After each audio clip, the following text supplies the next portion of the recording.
Hey everyone, it's Leslie with Stitch and Bear Time. Welcome back. We are making the Puppy Paws quilt block for month 7 of the My Little Adventure Quilt sew along. Now I grabbed a charm pack of my favorite black solid and we're going to use that in order to make this block. You will be making 2 blocks with a white background and 1 block with a green background. Now as a reminder, I'm doing a free block of the month every month. So for this month of July 2025, you can get this block for free. Head on over to stitchandbeartime.com, which is my blog site, to download it today. Now I would say this block is more of an intermediate level block, and I would say that for a couple reasons. One is the stitch and flip I'm doing right now. The top 2 squares are actually a little bigger than the bottom 2 squares, and as a result the top has a little bit more white where that seam allowance is at. The other part is that you're working with really small pieces in this one. Notice how little those squares are compared to my fingers.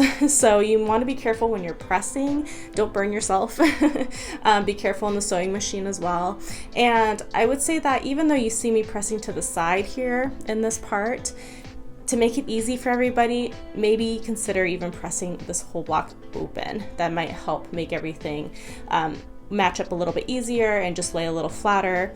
This is also one of those blocks that made me think about using some steam. And I don't put water in my iron. I don't use steam when I press, but because of how small the pieces were, I was like, ooh, this could use a little steam just to flatten things up, because they just kept, as you saw there, even though I pressed it, it just kind of kept coming back up after I would press it. Even with the wool mat, even when I put my clapper on, I still had issues there. Okay, great. So we have 4 little puppy paws, and we're going to put them all together to make one big puppy paw quilt block. As you can see, we got all the side pieces on, and there's one completed block. Thank you so much for watching, everyone. If you would like to make the entire My Little Adventure quilt, head on over to stitchandbeartdesigns.com for purchase. I will see you guys all next month for the Chubby Bunny block, which will be the very last block I release for this sew along. See you then!